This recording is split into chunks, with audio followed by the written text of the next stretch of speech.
बघा, उत्तर काशीमध्ये जी घटना घडलेली आहे ती अतिशय दुर्दैवी घटना आहे. कारण की शेवटी निसर्गाचं कोप कधी हे होईल आपण सांगू नाही शकत. आणि त्यामध्ये बरेचसे आपले महाराष्ट्रातले लोक अटकलेले होते, जे जसे संपर्क करत होते. आता माझ्याकडे पण काही संपर्क केला, काही गिरीश भाऊंकडे काही लोकांनी संपर्क केला, स्थानिक नेत्यांकडे संपर्क केला. आणि त्याच्यानंतर महाराष्ट्र राज्य सरकारने आपल्या वतीने तिथे प्रतिनिधी पाठवून त्या लोकांचं सगळं रेस्क्यू केलेलं आहे. बरेचसे लोक आता सुखरूप तिथून येतासुद्धा आहे आणि जशी जशी माहिती येते त्या पद्धतीने मदत कार्य सगळं तिथल्या सरकारच्या माध्यमातून पण आणि आपल्या सरकारच्या माध्यमातून सुरू आहे. मला हिंदी हवा आहे. आधी यांचं करून घेऊ द्या ना, अजून काही नाही ना. हां, चला. आणि उद्याच्या आता सगळ्यांना रक्षाबंधनच्या खूप खूप शुभेच्छा.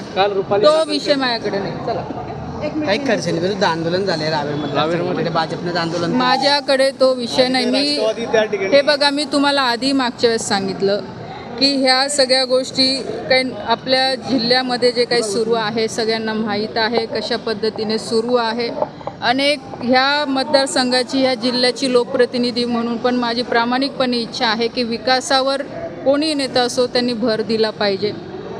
आणि जे काही सुरू आहे आज त्याच्या वेदना मला पण होतात, पण मी याच्या कमेंट करू शकत नाही. कारण की मी मागच्या वेळेस सांगितलं की आज मी एक जबाबदारी मंत्री आहे केंद्र सरकारमध्ये. आणि जोपर्यंत काही गोष्टी पुढे येत नाही, तथ्य त्याच्यातनं पुढे येत नाही, तोपर्यंत मला कमेंट करणं मला वाटत नाही ते योग्य आहे. आणि शेवटी राजकारण आहे, कशा पद्धतीने जातं आहे तुम्ही पण बघता आहे. पण हे आपल्या जळगाव जिल्ह्यामध्ये कुठेतरी थांबलं पाहिजे, विकासाकडे लक्ष दिलं पाहिजे. कारण अनेक विकासाचे विषय मुद्दे आहे, शेतकऱ्यांचे मुद्दे आहेत, जर आपण सगळ्या लोकांनी कोणी असो कोणताही नेता असो जर त्याच्याकडे लक्ष दिलं तर मला असं वाटतं आपल्या जिल्ह्याचं चांगलं होईल.